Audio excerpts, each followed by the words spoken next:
여러분 안녕하십니까? 이 쌍방울의 대북 성공과 관련해서 지금 구속되어 있는 이화영 전 경기평화부지사. 자, 지난 9월 7일에는 자필 이 진술서를 공개했습니다. 거기 보면 이화영은 자, 이 쌍방울과 관련해서 여기에 본인이 진술한 내용이 다 거짓이다 이렇게 했고, 쌍방울에 부탁한 적도 없고 이재명에게도 보고한 적도 없다 이렇게 되어 있습니다. 그런데 이 내용이 지금 검찰에서 다시 또 뒤집어지는 것 같습니다.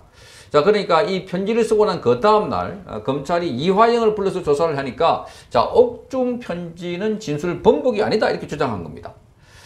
자, 이 쌍방울 측에 방북을 신경 써줬으면 좋겠다고 말했고, 이재명 지사의 방북 비용 대납도 보도는 사실이 아니다 이렇게 한 내용들인데, 그런데 이 내용이 그 다음날 편지를 잘 읽어보라 이렇게 말하면서 진술을 번복한 게 아니다 이렇게 말했습니다. 자, 쌍방울 그룹이 100만에서 200만 달러를 보내는 등의 일을 잘 추진하고 있다 이렇게 하면서 사전 보고를 하지 않았다고 적었는데 사후 보고를 했다 이렇게 해서, 자, 그래서 이 사전 보고를 하지 않았다 이렇게 말했을 뿐이고 사후 보고를 했다는 겁니다. 그 이재명에게 사후 보고를 했다 이렇게 말하고 있습니다. 그리고 2019년 12월 달에 이재명에게 고생했다는 말을 들었다 이렇게 또 진술을 했습니다.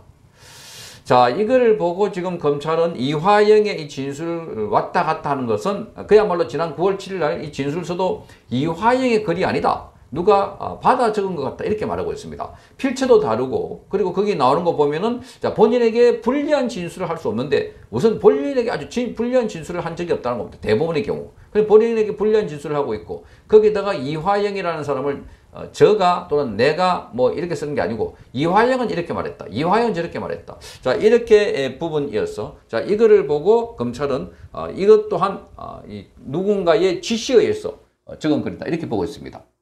자, 이게 피고인 진술서 해가지고 지난 9월 7일 날 나온 이화영의 진술서인데, 이 진술서를 보면은 자, 이렇게 됐습니다.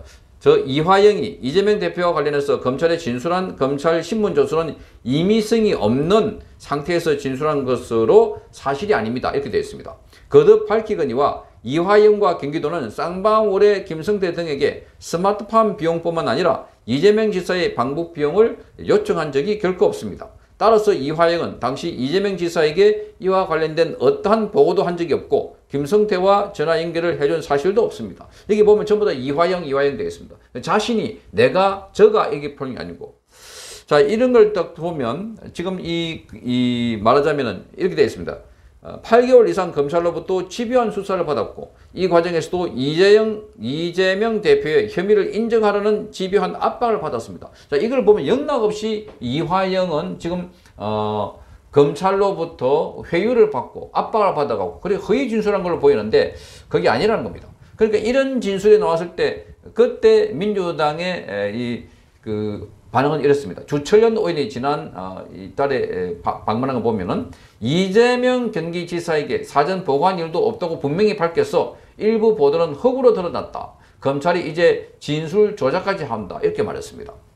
자, 이런 반응을 보이면서 이화영의 진술이 또다시 도마 위에 오르자 검찰은 그 다음날 바로 이화영을 불러가지고 확인을 했는데 자, 아니다, 진술 바뀐 거 아니다 이렇게 말하고 있습니다.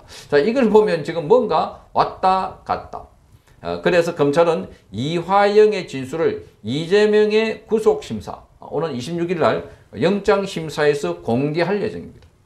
자, 그러니까 이런 것들이 지금 이재명의 혐의를 더욱더 굳게 해주고 있는 것 아닐까. 그러니까 증거인멸이다. 그러니까 이 결정적인 증언을 하고 있는 이화영에 대해서 처음에 진술을 했다가 그걸 또 뒤집었고, 그 뒤집기 위해서 부인이 나타나고, 그리고 거기에 보면은 김형태 변호사, 민변창시 변호사가 나타나서 이화영을 만나가서 내가 그 변호를 맡겠다 하니까 이화영은 거부를 해버렸습니다. 그러니까 김형태가 40년 법조 생활에 이런 재판은 처음 본다 하면서 나가버렸고, 부인도 자기 남편에게 정신 차려라 이렇게 하면서 자, 이 재판정에서 대판 싸우게 되었습니다. 자, 이걸 보고 많은 사람들이 의아해했습니다. 그러니까 이 부인이 요청하고 있는 것은 기본적으로 이화영 자신 본인 즉 남편에게 불리한 진술을 하고 이재명에게 유리한 진술을 하라는 겁니다. 이게 전부 다 증거인멸이다. 이재명의 증거를 뒤집기 위한, 그러니까 이화영이 결정적인 증언을 해주는 사람인데 여기에 이화영의 말을 뒤집고 있다는 겁니다. 자, 그래서 이게 검찰은 최근에 공개된 자필 진술서 역시 이화영 부지사가 자발적으로 쓴 게 아니라고 지금 보고 있습니다. 자발적으로. 그러니까 본인이 자발적으로 쓴 게 아니라 누가 불러줬으니까 거기 보니까 이화영은 이렇게 적은 것도 이상하고 자신에게 불리한 진술을 한 거 이것도 좀 이상하고 그래서 여기 보면 이화영의 필처도 전에 다른 거와는 다르더라. 이래서 검찰은 자 이거를 중점적으로 수사를 했다고 합니다. 그랬더니 최근에 이화영으로부터 이게 옥중 진술이 번복된 게 아니다 하는 진술을 받아냈다고 합니다.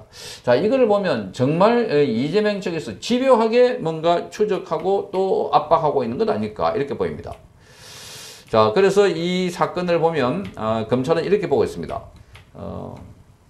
이화영은 2022년 9월 달에 구속된 이후에 가족과 지인 접견을 136번 했고 변호인 접견을 229차례나 했습니다. 그러니까 아주 자유롭게 했다는 겁니다. 그러니까 뭐 누군가를 압박을 받아가지고 뭐 회유를 받았다. 이거 있을 수 없다는 이야기입니다. 변호사 입회하에 검찰 조사가 이루어진 겁니다. 이 과정에서 수사 절차에 대한 이의제기도 한 번도 없었다고 합니다. 검찰 진술이 허위라는 이화영 부지사 배우자와 그리고 김형태 변호사의 주장에 대해서는 자, 이화영은 법정과 검찰에서 수회에 걸쳐서 검찰의 한 진술은 사실이고 배우자의 주장은 오해로 인한 것이다 하는 취지로 진술을 했다고 설명을 했습니다. 자, 그래서 이 건과 관련해서도 지금 수사를 했는데 이 건과 관련해서 지금 오는 구속영장 심사할 때 거기에 검찰이 이화영이 최근에 밝힌 내용들을 다 밝히겠다, 다 공개하겠다 이렇게 밝히고 있습니다.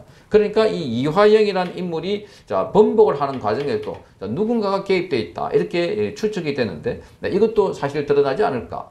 자, 그러면 결과적으로 이재명의 증거인멸죄는 정말 굳어지는 것 같고 이것 때문이라도 이재명의 영장은 발부될 것으로 보였어. 그야말로 이재명은